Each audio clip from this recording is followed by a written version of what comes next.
கிறிஸ்துவில் அன்புக்குரியவர்களே, நம்முடைய பங்கின் பாதுகாவலர் இந்த ஆரோக்கியநாதருடைய திருக்கொடியை ஏற்றி இந்த ஆண்டின் திருவிழாவை நாம் துவக்கியிருக்கிறோம். ஆரோக்கியநாதருக்கு நாம் நன்றி செலுத்துகிறோம். நம்முடைய வேண்டுதல்களையும் நாளில் அவரை நோக்கி நாம் அழைக்கிறோம். நன்றி செலுத்துவதற்கு காரணங்கள், இன்றைய திருக்கொடி ஏற்றுகின்ற பொழுது அந்த திருக்கொடி ஏற்றுகின்ற பாடலின் முதல் பகுதியும் அந்த பாடலின் இறுதி பகுதியும் நாம் நன்றி செலுத்துவதற்கு ஒரு பொருத்தமான செய்தியாக அமைந்திருந்தது. முதல் பகுதி என்ன? அந்த பாட்டில் முதல் பகுதி மாநகராட்சி. சொல்லுங்க, நீங்க தானே பாட்டு பாட போறீங்க. மாநகராட்சி 30 மீட்டர் பக்கத்தில் இருக்கிறோம், பாதுகாக்க முதல் பகுதி. கடைசி பகுதி உலகத்துக்கெல்லாம் அவர்தான் மருத்துவர் அப்படிங்கிற கடைசி பகுதி வரும். நான் முத கேட்டதுனால யோசிச்சு நினைக்கிறேன், நீங்க அடிக்கடி கேட்கறதுனால வந்துட்டீங்க. ஆக நாம் இருக்கிற பகுதியில் நாம் காக்கப்பட்டிருக்கிறோம் என்பதற்காக நன்றியும், தொடர்ந்து காக்கப்பட வேண்டும் என்கிற வேண்டுதலையும் நாம் வைக்கின்றோம். ஆக இந்த நிலையில் இன்றைய திருப்படியில் நாம் இறைவாக்குகளை சிந்திக்கின்றோம். குறிப்பாக இந்த 10 நாட்களும் இறைவாக்கு வித்தியாசமான சில தலைப்பின் அடிப்படையில் சிந்திப்பதற்கு நாம் அழைக்கப்பட்டிருக்கிறோம். ஒவ்வொரு ஞாயிற்றுக்கிழமையும் கேட்கிறோம். அது மாதிரி இதுவும் 10 நாள் என்று நாம் நினைக்காமல் இதை கொஞ்சம் கேட்டு அதற்கு தக்க நம்முடைய வாழ்வு முறைகளை மாற்றிக்கொண்டோம் என்றால் நமக்கு நலனும் ஆசிரியரும் நிச்சயமாக கிடைக்கும். நம்ம நாட்டில் 140 கோடி மக்கள் இருக்கிறாங்க. எத்தனை ஆயிரம் மக்கள் இருக்கிறாங்க? 140 கோடி மக்கள் இருக்கிறாங்க. சிறு பிள்ளைகள் 5 வயதில் இருக்கிற சிறு பிள்ளைகளை விட்டு விட்டுடோம்னா ஒரு 120 கோடி, பெரியவர்கள் இளைஞர்கள், இளம் பிள்ளைகள், வளர்ந்த பிள்ளைகளை சேர்த்தா ஒரு 120 கோடி இருக்கு. அது எத்தனை பேர் இன்ஜினியராக இருப்பாங்க சொல்லுங்க. சுவாட்டிக்கு ஒரு கதை நான் பிடிவாக இருக்கேன். 10 கோடி பின்னாடி சட்டம் 10 கோடி இன்ஜினியர் வச்சுக்கேன். ஓகே, இன்ஜினியர் 10 கோடி. அப்புறம் ஐஏஎஸ் ஆஃபீஸர்ஸ் எத்தனை பேர் இருப்பாங்க, ஐபிஎஸ் ஆஃபீஸர் எத்தனை பேர் இருப்பாங்க, அங்கே 1 லட்சம் 2 லட்சம் 3 லட்சம் இருக்கு. இப்படி ஒவ்வொரு துறைக்குமே நீங்கள் அதை பிரிச்சிங்கன்னா எல்லா துறையிலும் 15 பேர் இருந்துகிட்டே இருப்பாங்க. எத்தனை மருத்துவர்கள் இருப்பாங்க சொல்லுங்க.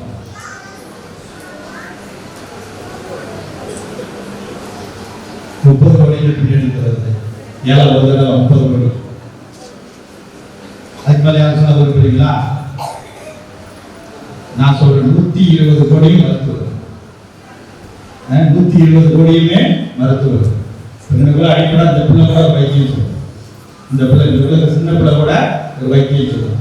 வீட்டில் நம்ம படுத்துக்கிட்டோம்னா 10 பேர் வரும், 10 பேர் 10 வைத்தியம் சொல்லுவான். வைத்தியம் சொல்லாத வாயே யோசிச்சு பாருங்க ஒரு நிமிஷம். எல்லோரும் டாக்டர் தான். படிச்ச டாக்டர் படிக்காத டாக்டர் அடுத்த கதை. எல்லாரும் அனுபவத்தால் நாம் எல்லாருமே மருத்துவர்கள். அடுத்தவர்கள் படுகின்ற போது நாம் அறியாமலே நம்ம அனுபவத்தால் இதை செய், இதை சாப்பிடு, இப்படி இரு, அப்படி போ, இப்படி வா என்று சொல்லுகிறோம். இது முதல் டாக்டர். அதுக்கு அடுத்தது தான் ஏதோ டாக்டர் கேட்ட போயதையோ நம்ம பார்க்கிறோம். ஆக இந்த உலகத்தில் இருக்கிற அத்தனை பேருமே மருத்துவர்கள் தான். ஏனென்றால் நாம் அத்தனை பேர் உணவை நாடி இருக்கிறோம், உணவை சமைத்து கொடுக்கிறோம். எனவே எப்படி உணவை நாடுவது, உணவை எப்படி சமைத்து கொடுப்பது, அந்த உணவினால் நமக்கு வரும் நலன் என்ன என்பதை நாம் அறிந்தவர்களாக இருக்கிறதுனால நாம் எல்லோருமே மருத்துவர்கள் தான். அது 140 கோடி இந்தியாவில் இருக்கிறாங்க. உலகத்தில் எடுக்கிற ஒரு 500 கோடி இருந்தால் 500 கோடி பேரும் மருத்துவர்கள். ஏன்னா மருத்துவம் என்பது ஒரு தாராளமான ஒரு செய்தி. அதை நீட்டுன்னு போட்டு குடிக்கிட்டாங்க, நீட்டுன்னு போட்டு குடிக்கிட்டாங்க.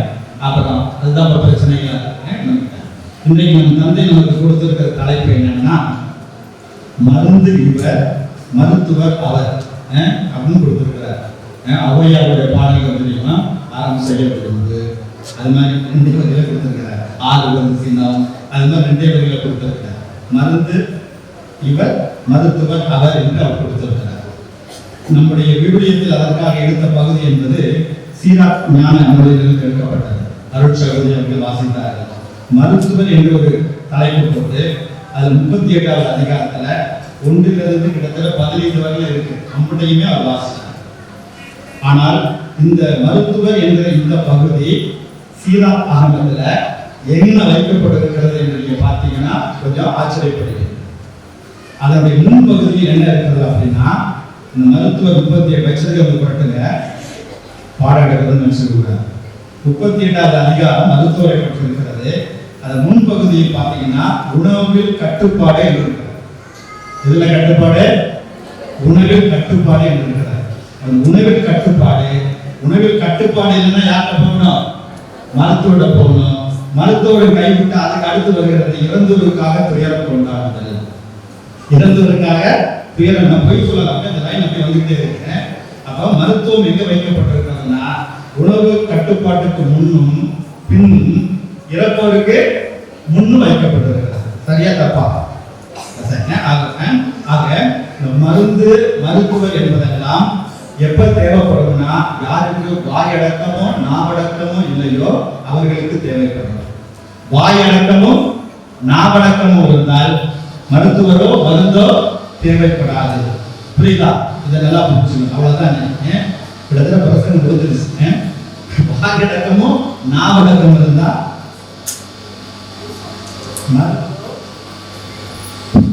மருத்துவரும் நமக்கு தேவையில்லை. நாவடக்கமும் வாயடக்கமும் இல்லை என்றால் மருந்து தேவை, மருத்துவர் தேவை. அவரை கைவிட்டா நாம் மௌத்தாயிரும் அப்படிங்கிறது தான் இன்றைய வாசகம். இது மனசுல வச்சுக்கணும். இது சீராக் ஆகமத்தில் மட்டும் சொல்லப்படவில்லை, நம் இலக்கியங்களிலும் சொல்லப்பட்டிருக்கிறார். வாசிக்கிற கவனிங்க. சீராக் ஆகமத்தில் நீ உண்பவற்றின் மீது மிகுந்த ஆவல் கொள்ளாதே, நீ உண்பவற்றின் மீது மிகுந்த ஆர்வம் கொள்ளாதே, மிகுதியால் உண்பதால் நோய் உண்டாகிறது, பேருண்டி குமட்டலை கொடுக்கிறது, பேருண்டியால் பலர் மாழ்ந்தனர், அளவோடு உண்பவர் நெடுநாள் வாழ்வர். நெடுநாள் வாழ்வதற்கு சூத்திரம் என்ன? அளவறிந்து முன்னறிந்து. இதுதான் இங்க கொடுக்கப்பட்டிருக்கிறது. வள்ளுவர் என்ன சொல்லுகிறார்? நீங்க பாத்தீங்கன்னா விபிலியமும் வள்ளுவமும் ஒத்து போகிறது. அதுக்குதான் நான் சொல்ல வரேன். மிகினும் குறையினும் நோய் செய்யும், மிகினும் குறையினும் நோய் செய்யும் நூலோர் வழி முதலாய் எண்ணிய 3 அப்படிங்கிறார். நூலோர் வழி முதலாய் எண்ணிய 3 மிகினும் குறையினும் நோய் செய்யும். சோத்தை நிறைய சாப்பிட்டா நோய் வரும், சாப்பிடாம இருந்தாலும் நோய் வரும். மிகுந்தும் அதிகமாக சாப்பிட்டா, குறைவா சாப்பிட்டா நோய் வரும். யார் சொன்னாங்க? சான்றோர் சொன்னாங்க. எதை வைத்து? 3 வைத்து. நீங்க ஒரு டாக்டர்கிட்ட போனோம். நான் கொஞ்ச நாளைக்கு ஒரு ஆக்சிடென்ட் ஆனேன். உடனே டாக்டர்கிட்ட போனோம். சக்கரை இருக்கா? இல்ல. பிரஷர் இருக்கா? இல்ல. பிளட் என்ன குரூப்? நான் போன ஆஸ்பத்திரி தெரிஞ்ச ஆஸ்பத்திரி விட்டாங்க. இது வேற ஆஸ்பத்திரி நான் போயிருந்தேன்னா உடனே சர்க்கரை, உடனே பிரஷர், உடனே பிளட் அப்படின்னு என்னென்ன இருக்கோ அமுட்டும். கீழே வந்து இன்னும் காய வச்சுக்கணும். காய வைப்போம். அதை வச்சு ஒரு பிம்பல் வச்சு எடுப்போம். எடுத்து பில்லுக்கு கட்டிட்டு 49,500 ரூபாய். அடுத்த நாள் காலையில் இன்சார்ஜ். இன்னைக்கு அதான் நடந்துச்சு. மருத்துவர்கிட்ட தயவு செய்து போகாது. அதுக்குன்னே கடை போட்டு நிறைய பேர் தொழிலாளர்கள் இருக்கிறாங்க. நீ எதுக்குன்னு நான் நிறைய ஆஸ்பத்திரியும் ஹோட்டல்ஸ் நிறைய பேர் இருந்துச்சு. இங்க திங்க வேண்டியதை வைத்தியம் பார்க்கணும், இங்க திங்க வேண்டியதை வைத்தியம் பார்க்கணும். வீட்டில் இருக்கிறவங்க சமைக்கிறது சோம்பேறித்தனம் ஆகிட்டு, சோம்பேறித்தனம் ஆகிட்டு. இப்போ டயல் பண்ணாதான் வந்துகிட்டு இருக்கு. ஏதாச்சும் திங்க வேண்டியது ஆஸ்பத்திரி போகிறது. இதுதான் நடந்துகிட்டு இருக்கு. ஆக மிகினும் குறையினும் வள்ளுவர் இந்த குறளை சொல்லுகிறார். இதை மட்டுமல்ல 10 திருக்குறளை சொல்லுகிறார். எந்த அதிகாரத்தில் சொல்லுகிறாருன்னா மருந்துங்கிற அதிகாரத்தில் தான் சொல்லுகிறார். இந்த அதிகாரத்தில் சொல்றாரு மருந்து என்கிற அதிகாரத்தில் 10 திருக்குறளை சொல்லுகிறார். அது கிட்டத்தட்ட 6-7 திருக்குறள்கள் உணவு கட்டுப்பாட்டை பற்றி தான் பேசுகிறார். எதை கட்டுப்பாடு? உணவு கட்டுப்பாட்டை பற்றி பேசுகிறார். அதற்கு அடுத்தபடியாக அப்படியே ஒரு நோய் வந்தால் அந்த நோயை எப்படி தீர்க்கிறதுங்கிற வழிமுறைகளை சொல்லுகிறார். இன்னைக்கு டாக்டர் படிச்சவங்க போய் 10 குறளை கேளுங்க, தெரியவே தெரியாது. இந்த 10 திருக்குறளை படித்தவன் இன்றைக்கு பாதி டாக்டர்ல முழு டாக்டர். இந்த 10 திருக்குறள் தான் அன்னைக்கு டாக்டர் படிக்கிறாங்க. நம்ம சாமி டாக்டர் தான். ஆனா இவர் வந்து என்ன டாக்டர் இல்ல,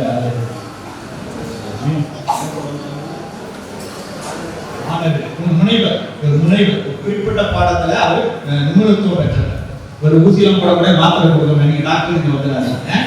ஆனா அது மெடிசின் படிக்கிறாங்க. நீ மெடிசின் படிக்கிற டாக்டர்ல யாரா இருந்தாலும் சரி இந்த 10 திருக்குறளை படிக்கிறது தெரியாது. ஆனால் ஒரு பாடத்திட்டம் முழுவதும் இந்த இந்த 10 திருக்குறள்களை மையப்படுத்தியது தான். அதுதான் நம்ம உணர வேண்டும். அது அந்த செல்வம் நம்மகிட்ட இருக்கிறது. மிகினும் குறையும் சொன்னப்ப 3 சொன்ன அந்த 3 என்ன அப்படின்னா பித்தம், வாதம், கபம். என்னது? பித்தம், வாதம், கபம். இது 3 தான் முக்கியமானது. கொல்லிமலையிலிருந்து வைத்தியர்கள் வருவாங்க, நாடி பிடிச்சு பார்க்கறது. கொல்லிமலையிலிருந்து வைத்தியர்கள் பெரியவங்க இதை வந்து பாருங்க, கொல்லிமலையிலிருந்து வந்து இறங்குவாங்க. அந்த தலப்பா கட்டி வேஸ்ட் கேட்டு வந்து பப்பளி இறங்கி வந்து நான் வைத்தியம் பார்க்குறேன். நம்ம கொடுத்தோம்னா அப்படி பிடிச்சிட்டு பித்தம் வருவதற்கு, வாதம் வருவதற்கு, கபம் வருவதற்கு பார்த்துட்டு நமக்கு என்ன செய்வோம்? வைத்தியம் சொல்லுவோம். மாத்திரை மருந்து மூலிகை மாத்திரை நம்ம கொடுத்துருப்போமா நமக்கு நல்லாயிடும். அது ஒரு காலத்தில் நடந்தது. பித்தமா இது 3மே நம் உடம்பில் இருக்கிறது. இது கூடுகின்ற பொழுதும் குறைகின்ற பொழுதும் நமக்கு நோய்கள் வருகின்றன. இதை நாம் சமநிலையில் வைக்கின்ற பொழுது நோய்கள் இல்லை என்பதைத்தான் அந்த முதல் திருக்குறள் நமக்கு காட்டுகிறது. அடுத்தது முக்கியமான திருக்குறள், மருந்தன வேண்டாவாம் யாக்கைக்கு அருந்தியது அற்றது போற்றி உணி. மருந்தன வேண்டாவாம் யாக்கைக்கு, யாக்கை என்றால் உடல். உடலுக்கு என்ன வேண்டாம்? மருந்து வேண்டாம். அருந்தியது அற்றது போற்றி. செரிச்சிருச்சு தெரிஞ்ச பிற்பாடு சாப்பிட்டா, சாப்பிட்டது செரிச்சிருச்சுன்னு தெரிஞ்ச பிற்பாடு நீ சாப்பிட்டீங்கன்னா உன் உடம்புக்கு என்ன வேணாம்? மருந்தே வேண்டாம். நீ எத்தனை பேர் அப்படி சாப்பிடுறோம்? 7 மணி ஆனா இட்லி வந்துடணும், 10 மணி ஆனா ஒரு டீ ஒரு வடையை வந்துடணும், 10 மணி ஆனா ஒரு சாப்பாடு வந்துடணும், 4 மணி ஆனா ஒரு டீயும் காப்பியும் ஒரு ஏதோ ஒரு மிச்சரோட வந்துடணும், 7-8 மணிக்கு அடுத்து வந்துடணும் சப்பாத்தி கூட்டிட்டு வந்துடணும். அப்ப இப்படி சாப்பிட்டோம்னா பசிக்குதா பசிக்கலையா அது நமக்கு தெரியாம நம்ம சாப்பிட்டோம்னா என்ன வரும்? நோய் வரும். மருந்தன வேண்டாவாம் யாக்கைக்கு அருந்தியது அற்று போற்றி உணி என்று சொல்லுகிறார். அற்றது அப்படிங்கிறதே 3-4 முறை கொண்டு வர. எப்பெல்லாம் உனக்கு பசி எடுக்கிறதோ அப்ப மட்டும் நீ சாப்பிடு, உனக்கு நல்லது என்று சொல்லுகிறார். ஆக இந்த நிலையில் தான் இன்னொரு சொல்றாங்க, காலையில் இஞ்சி சொல்லுங்க, கடும் பகலில் சுக்கு, மாலையில் கடுக்காய், மண்டலம் உண்டால் விழுத்தலும் பாலனாமே. விழுத்தலும் பாலனாமே. விழுத்தல் என்பது வயதானவர்கள். விழுத்தல் என்பது வயதானவர்கள், தாத்தா பாட்டி அந்த லெவலில் வச்சுக்கீங்க. விழுத்தலும் பாலனாமே யாரு? பாலகன், பாலன்.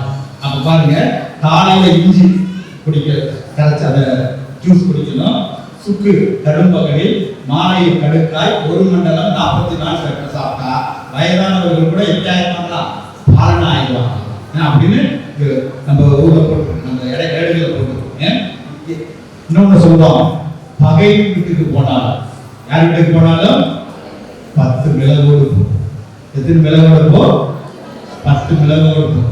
அவன் நஞ்சியே உனக்கு கொடுத்தாலும் அதை குடி, அதுக்கு பின்னுக்கு 10 மிளகை போடு, நஞ்சு முடிஞ்சிடும். ஆக இப்படிப்பட்ட காரியங்கள் எல்லாம் நமக்கு சொல்லப்பட்டிருக்கிறது. எதனால் என்றால், நாம் நம் உணவை மட்டுப்படுத்தி வைத்துக் கொண்டால், இந்த வயிற்றை சரியான முறை வைத்துக் கொண்டால் நமக்கு நிச்சயமாக நோய் இருக்காது. நோய் இல்லை என்றால் மருந்து இருக்காது. மருந்து இல்லை என்றால் மருத்துவரும் இருக்க மாட்டார்கள். உணவே நமக்கு மருந்து. அதுதான் நம் வாழ்வு முறை, இயற்கையான வாழ்வு முறை. நாம் சாப்பிடுகிற உணவுல அந்த மருந்துகள் இருக்கிறது, இயற்கை இருக்கிறது, மூலிகை இருக்கிறது, எல்லாம் இருக்கிறது. அது மருந்தாக இருக்கிறது. உங்களுடைய வீட்டுல போய் அஞ்சரை பெட்டியா ஒரு பெட்டி சொல்லுவீங்க, என்ன பெட்டி? அந்த இருக்கும் ஒரு 30 கப்பா இருக்கும், அதுக்குள்ள எல்லாமே கிடக்கும். அது எல்லாமே மருந்து. அதை நாம் உணவாக உட்கொள்ளுகிறோம். அதனால நமக்கு நோயே வராது. இதுதான் வள்ளுவம் நமக்கு சொல்லுவதாக இருக்கிறது. பிறகு சாப்பாடை பத்தி, எத்தனை வேலை சாப்பிடுவோம் ஒரு நாளைக்கு? 3 வேலை, 3 வேலை. ஓகே, நம்ம இலக்கியம் என்ன சொல்றதுன்னு பாருங்க. 1 வேளை சாப்பிடுறவன் யோகி, 1 வேளை சாப்பிடுறவன் யோகி, 2 வேளை சாப்பிடுறவன் போகி, உல்லாசம். அது 2 வேளை சாப்பிடுறது பெரிய உல்லாசம், போகி. 3 வேளை சாப்பிடுறவன் ரோகி. சொல்லுங்க, ரோகின்னா வியாதிகள், நோயாளி. 3 வேளை சாப்பிடுறவனா யாரு? நோயாளி. இங்க சொல்லப்பட்டிருக்கிறது அவ்வளவுதான். 1 வேளை சாப்பிட்டா யோகி, 2 வேளை சாப்பிட்டா போகி, 3 வேளை சாப்பிட்டா யோகி. ஆனால் நாம் இலக்கியம் சொல்லுகிறது, காலையும் மாலையும் உணவு சாப்பிட நல்லா இருக்கும். இதுதான் இந்த உணவினுடைய பழக்க முறைகள். இன்னைக்கு எல்லாமே மாறி இருக்கிறது. ஆக நோய் இல்லாமல் நாம் வாழ்வதற்கு உடம்பை எப்படி நாம் வளர்க்க வேண்டும் என்று நாம் அறிந்து கொள்ள வேண்டும். இந்த உடம்பை நாம் எப்படி வளர்க்க வேண்டும் என்று அறிந்து கொள்கிற போது நம் உயிர் ஓம்பப்படுகிறது. வள்ளுவர் ஔவையார் அந்த வயிற்றோடு அவருக்கு போராடினார். ஔவையார் எதோட போராடினார்? வயிற்றோடு போராடினார். இங்க இருக்கிற நாமும் வயிற்றோடு தான் பிள்ளைகளோட போராடாதான் பெருசு கிடையாது. வயிற்றோட இப்ப போன உடனே என்ன சமைச்சு பிள்ளைகளுக்கு கொடுக்கறது, வீட்டுக்காரருக்கு என்ன கொடுக்கறது, எது உங்களுக்கு போராட்டம். விடுஞ்ச உடனே என்ன செஞ்சு கொடுக்கறது, என்னத்தை கட்டி பள்ளிக்கூடத்துக்கு அனுப்புறது, அடுத்த போராட்டம். மதியம் என்ன செய்யறது, ஒரு நாளைக்கு இப்படி யோசிச்சு போட ஒரு நாளைக்கு சளிச்சு போய் குழப்பி போய் சேர்த்தாப்போ அப்படின்னு அது ஒரு இதா இருக்கு நம்ம வாழ்க்கை.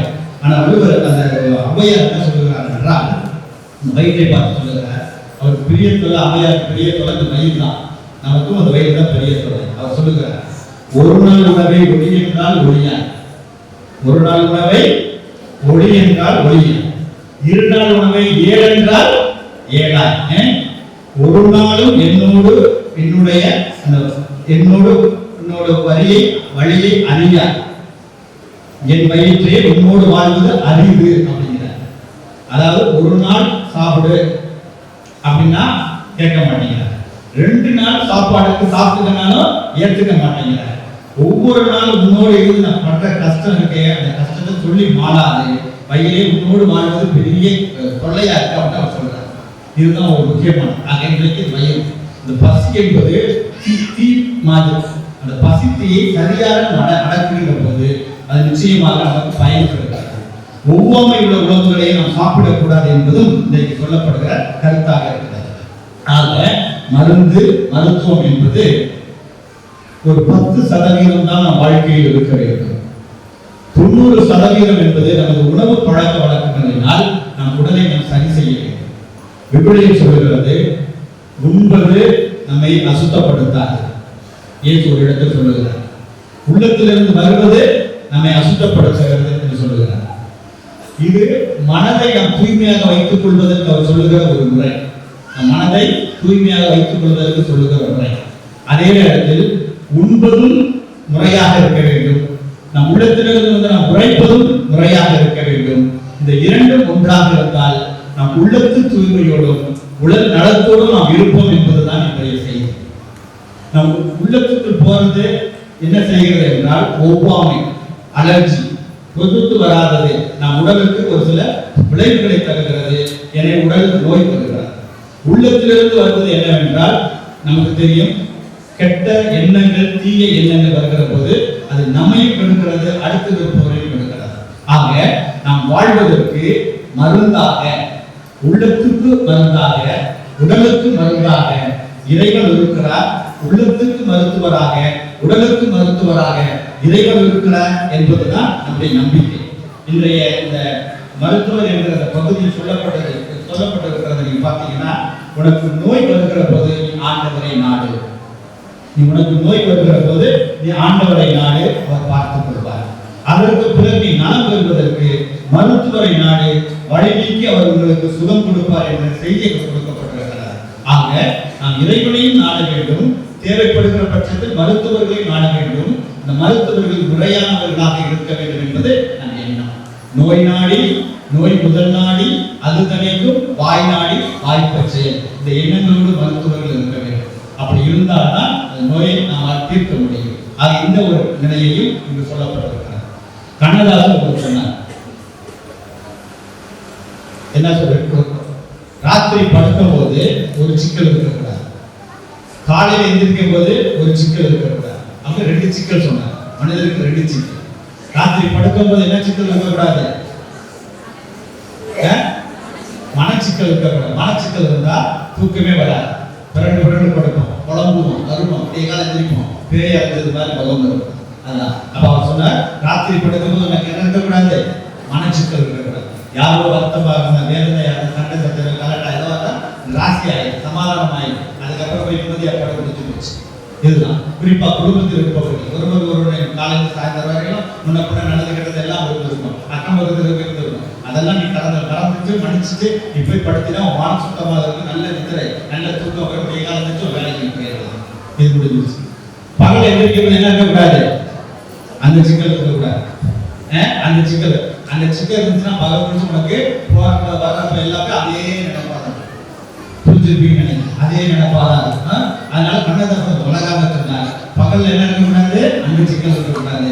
ராத்திரி மனச்சிக்கல் இருக்கக்கூடாது. எதை மட்டும் சொல்றோம் அதை மட்டும் சொல்லலாம் இருக்கக்கூடாது. ஆக இந்த இரண்டும் எல்லா நிலையை நாம் உடல் நம்பப்படும். மனச்சிக்கல் தான் நம்ம ஆண்டவர் சொன்னார், உள்ளிருந்து வெளிவருவது மனதை இனிமைப்படும் அசுத்தப்படுத்துகிறது. சிக்கலுக்குள்ள போறதா அது ஒதுக்கிடத்துக்கு போய் அது போயிடும். அதற்குரிய முறை. ஆக இந்த நிலைகளை நீங்கள் பாதுகாக்கிறது நிச்சயமாக மருந்தும் மருத்துவராகவும் நம் ஆண்டவர் இருக்கிறார். ஏனென்றால் அவர்களுடைய கூற்றுகள், அவர் நமக்கு போதித்தவைகள் நற்செய்தி சொல்லுகிறது. சுகம் கொடுக்கிறவராக, பேய்களை ஓட்டுவராக, பாவம் மன்னிப்பவராக, அவரை நாடி வந்து அத்தனை பேருக்கும் நலம் கொடுப்பவராக இருந்தார். இயேசு போதித்தார் என்று சொல்லுகிறார்கள். மனைப்பொழிவு இருக்கிறது, ஒரு அதிகாரம் இருக்கிறது. பெரிய போதனை கிடையாது. பார்க்கிற இடங்களில் எல்லாம் மக்கள் நலப்பெற்று இருக்கிறார்கள். அவர் நலம் கொடுத்தார். பெரிய மருத்துவராக நலம் கொடுத்தார். தன்னுடைய வார்த்தையால், தன்னுடைய சொல்லால், செயல்களால். குறிப்பாக அங்கிருந்த ஒரு சில தன்மைகளை வைத்து ஒருத்தர் குருடனாக இருந்தார். அவர் என்ன செய்தார் சொல்லுங்க. ஒருத்தர் குருடனாக இருந்தார். அவன் என்ன செய்தார், ஒரு களிமண் எடுத்தார், எச்சு தூக்குனாரு, குழைச்சாரு, கண்ணில் வச்சாரு, அப்படின்னாரு. போய் அந்த குளத்துல கழுவுனார். அவன் ஏற்கனவே கண்ணு தெரியாதவன், இதுல வேற மண்ணை எடுத்து எச்சு தூக்கி குழைச்சி அதை வச்சு நீ போய் கழுவுனாக்கா ஏற்கனவே கண்ணு தெரியல. இப்போ இது மேல இன்னொரு வச்சோம்னா எங்களுக்கு கண்ணு தெரியும். அது அவன் கழுவுனா அவனுக்கு என்ன வந்தது, பார்வை பார்த்தது. அப்ப அது மாதிரி என்னென்ன அருகில் இருக்கக்கூடிய காரியங்களை வைத்து அதை வைக்கலாம். பெரிய கண்ணாஸ்பத்திரிகள்லாம் கூட்டிட்டு சாமியார் கண்ணாஸ்பத்திரி கூட்டிட்டு இது மாதிரி இயற்கை வைத்தியங்கள் நிறைய இருக்கிறது. பாட்டி வைத்தியங்கள் என்று சொல்லப்படுற வைத்தியங்கள் இருக்கிறது. அதனுடைய மகத்துவமே தனி. இன்றைக்கு அவைகளெல்லாம் அழிக்கப்பட்டிருக்கின்றன, ஒழிக்கப்பட்டிருக்கின்றன. நவீன மருத்துவங்கள் வந்திருக்கின்றன. பணத்தையே மையமாக வைத்த மருத்துவங்கள் இருக்கிறது. நம் உயிர் மீதோ உடம்பு மீதோ அக்கறையற்ற மருத்துவங்கள் இருக்கின்றன. அதற்குள் நாம் செல்லாது. அதற்கு மாறாக உணவு கட்டுப்பாட்டோடு உணவை முறையாக எடுப்பதன் வழியாக, வீட்டில் சமைத்த உணவுகளை உண்பதன் வழியாக நோயை தடுத்து, நோய் வராது நம்மை காத்து, மருத்துவத்துக்கு அதிக செலவு செய்யாது நம்ம பொருளாதாரத்தை மிச்சப்படுத்த இதுதான் வழி. ஆக இதை நீங்கள் இருக்கக்கூடிய மகளிர் உணர வேண்டும். மகளிருக்கு துணை நிற்கிற அவருடைய வீட்டில் இருக்கிறவங்க உணர வேண்டும். நீங்கெல்லாம் முடிவுபடுத்தினா ஹோட்டலெல்லாம் மூடிடுவாங்க. நீங்க முடிவெடுத்தாதான் நீங்க ஹோட்டலை திறந்துட்டு இருக்கிறாங்க. அதனாலதான் நோய்கள் வருகின்றன. எனவே வீட்டில் நீங்கள் சமைத்து சுத்தமாக சமைத்து அதை நீங்கள் உண்கிற பட்சத்தில் மருந்தும் நானே மருத்துவர் கையை காட்டி நான் உட்கார்ந்து தேவையில்லையே. மருந்தும் நானே மருத்துவரும் நானே என்கிற மனநிலையை நீங்கள் உருவாக்குகின்ற போது அதுதான் இறை ஆசீர்வாதமாக. இன்றைய மனநிலையோடு இன்றைய வழிபாட்டுக்கு வருவோம். கண்களை மூடுவோம். ஒரு நிமிடம் ஆண்டவரை நோக்கி நாம் ஜெபிக்கிறோம். எங்கள் அன்பின் பரலோகத்திற்காக இந்த நாளுக்காக நன்றி செலுத்துகிறோம். மருந்து இவர், மருத்துவர் அவர் என்கிற அந்த செய்தி எங்கள் ஆண்டவர் இயேசு கிறிஸ்துவை எங்களுடைய புனிதரை கூட குறிக்கக்கூடிய செய்திகளாக இருக்கலாம். ஆனால் இன்றைக்கு இறைவாக்கு எங்களுக்கு சொல்லுகிறது, எங்களுடைய உணவில் நாங்கள் கட்டுப்பாடு வைக்கிற பொழுது, உணவில் குறைவாக நாங்கள் ஏற்றுக்கொள்கிற போது, பசித்து நாங்கள் உண்கிற போது, எங்களுக்கு ஒவ்வொரு உணவுகளை ஏற்காத போது, அதன் மீது ஒரு நாட்டம் அதிகமாக வைக்காத போது, பசிக்கு ஏற்ப நாங்கள் உண்கிற போது, போஜன பிரியம் என்று சொல்லுகிறார்கள், அந்த அளவுக்கு நாங்கள் அதை பிரியம் வைக்காத போது நிச்சயமாக எங்கள் உடல் நலன் காக்கப்படுகிறது. எங்கள் உடல் நலன் காக்கப்படுகிற போது அந்த உடல் நலமே எங்களுக்கு ஆசீர்வாதமாக. எங்கள் உடல் தான் எங்களுக்கு அஸ்திவாரம். சுவர் என்றால் தான் சுத்திரம் எழுத முடியும். எங்கள் உடல் நலம் காக்கின்ற பொழுது இந்த உடல் ஓம்புகிற இந்த ஆன்மா, இந்த உடல் ஓம்புகிற இந்த உள்ளம், இந்த உடல் ஓம்புகிற அறிவாற்றல் என்பது எங்களுக்கு மிகுதியாகவே வருகிறது. உடல் ஓம்புகிற ஆன்மாவின் செயல்பாடுகளும் உள்ளத்து செயல்பாடுகளும் அறிவாற்றலும் உடலிலிருந்து புறப்படக்கூடியவைகளாக இருக்கிறது. எனவே உடலை ஓம்புவது என்பது எங்களுடைய கடமையாகவும் பொறுப்பாகவும் இருக்கிறது. எனவே வந்திருக்கிற ஒவ்வொருவரும் இன்றைக்கு உடலை ஓம்பியவர்களாக வந்திருந்தாலும் இதோ ஆயிரக்கணக்கான நோய்களோடு வந்திருக்கிறார்கள். இவர்களுக்கு குணம் வேண்டும் என்று வந்திருக்கிறார்கள். நோய்கள் அந்த காலத்திலே பேய்களாகவே கருதப்பட்டன. இதைதான் இயேசு சென்ற இடங்களாம் பேய்களை ஓட்டினார் என்று சொல்லுகிற போது நோய்களை ஓட்டினார் என்பதாகவே அது அமைந்திருக்க வேண்டும். ஆனால் பேய்கள் என்பது அன்றைக்கு இருந்த ஒரு அறிவு ஆக இருந்தது. எனவே பேய்கள் ஓடின, நோய்கள் ஓடின, பாவங்கள் விலகின. இப்படியாகவே நம்ம விவிலியத்திலே படிக்கிறோம். இன்றைக்கு இங்கு நாம் வந்திருக்கிறோம். எங்களுடைய உணவில் நாங்கள் இந்த கட்டுப்பாட்டை கொண்டு வர, மனதளவில் தூய்மையாக நாங்கள் சிந்திக்க, தூய்மையான எண்ணங்களை பெற, மனதில் இருக்கக்கூடிய ஒரு சில கசப்புணர்வுகள் இருந்தாலும் அன்றைக்கு அவைகளை கலைந்தெறியக்கூடிய நன்மனதைகள் இருந்தாலும் உடலும் மனமும் சேருகின்ற பொழுது நிச்சயமாக நாங்கள் முழு நலனை பெறுகிறோம், பரிபூர்ண நலனை பெறுகிறோம். அதுவே எங்களுக்கு ஆசீர்வாதமாக இருக்கிறது. எங்களுடைய சோம்பேறித்தனங்களாலும் நவீன விஞ்ஞான வளர்ச்சியினாலும் நுகர்வு கலாச்சாரத்தினாலும் இன்றைக்கு பல்வேறு உணவுகளுக்கு நாங்கள் அடிமைகளாகி அந்த உணவுகள் எல்லாம் எங்களுக்கு பலவிதமான நோய்களை உடனே தரவில்லை என்றாலும் வரும் காலங்களிலே விரைவில் தந்து கொண்டு இருக்கக்கூடிய அந்த நிலையில் நாங்கள் எங்கள் உடலை காத்துக் கொள்ளக்கூடிய ஞானத்தை தாரும், அந்த அறிவை தாரும். சோம்பேறித்தனங்களாக எங்கள் வீடுகளில் அமர்ந்து கொண்டு நாங்கள் அங்கங்கே இருக்கிற உணவுகளை எல்லாம் வரவழைத்து உண்ணாது நோயை நாங்கள் வரவழைக்கிற காசை கொடுத்து வரவழைக்கிறோம். அப்படி இல்லாத மாறாக நாங்களே ஒரு முயற்சி எடுத்து பொதுமையாக நிதானமாக என் பிள்ளைகளுக்கு என் குடும்பத்தாருக்கு நான் செய்கிறேன் அந்த உள்ளத்து ஆர்வத்தோடு உணர்வோடு அன்போடு சமைத்து நாங்கள் உண்டு தூய்மையோடு எங்கள் உடலை பேணி பாதுகாக்க அதை நிமித்தம் அதற்குள் உள்ள உள்ளத்தை காக்க உயிரை காக்க ஆன்மாவை காக்க எங்களுக்கு வேண்டிய ஞானத்தையும் அறிவையும் விவேகத்தையும் தார். நோய் வந்ததற்கு குழம்புவதை விட வருவன் காப்பதை நல்லது என்று அறிந்து வருவதற்கு எங்களை காத்துக்கொள்ள அதன் நிமித்தம் எங்களுடைய பொருளாதார சுமைகளை நாங்கள் குறைத்துக் கொள்ள எங்களை ஆற்றுப்படுத்தும். இப்படி கேட்கின்ற செய்திகள் எல்லாம் ஆண்டவரே நல்லதாக தெரியலாம், ஆனால் நடைமுறைக்கு ஒத்து வராததாக இருக்கும் என்று மனநிலை ஓட்டி போடலாம். இன்றிலிருந்து ஒரு 10 வருடங்களுக்கு முன்பாக 20 வருடங்களுக்கு முன்பாக 30 வருடங்களுக்கு முன்பாக வாழ்ந்தவர்கள் எந்த ஹோட்டலையும் சாப்பிட்டார்கள் அதிகம், எந்த மருத்துவமனைக்கு அதிகம் சென்றார்கள் என்று பார்க்கின்ற பொழுது எங்களுடைய காலங்கள் மாறி இருக்கிறது, காட்சிகள் மாறி இருக்கிறது, எங்களுடைய நடைமுறை பாவனைகள் மாறி இருக்கிறது. எனவேதான் நோய்களும் பேய்களும் அதிகரித்து இருக்கிறது. நாங்கள் துன்பத்திலும் வேதனையிலும் இருக்கிறோம், குடும்ப பொருளாதார மோதல்களை குழப்புகிறோம். இப்படியே எங்கள் வாழ்முறை அமைத்துக் கொண்டிருப்பதற்கு நாங்களே காரணமாக அமைந்திருக்கிறோம். அதற்காக வருகிறோம். 30 வருடங்களுக்கு முன்பாக 50 வருடங்களுக்கு நிலையில் வர வேண்டும் என்பது பழமை அல்ல. அன்றைக்கு இருந்த அந்த செழுமை காக்கப்படவில்லை, அன்றைக்கு இருந்த வளம் காக்கப்படவில்லை, அது அழிக்கப்பட்டிருக்கிறது. அந்த வளத்தை நாங்கள் மீண்டும் மீட்டெடுக்கிறோம் என்ற பெருமை இங்க இருக்கிற 10 பேருக்கு கிடைக்கும் வந்தாலும் அந்த பெருமையினால் அந்த வளமை பெருமை காக்கப்படும். அந்த பெருவளமையும் பெருமை நாங்கள் காக்கின்ற பொழுது எங்கள் சமூகம் சிறுக சிறுக காக்கப்படும்.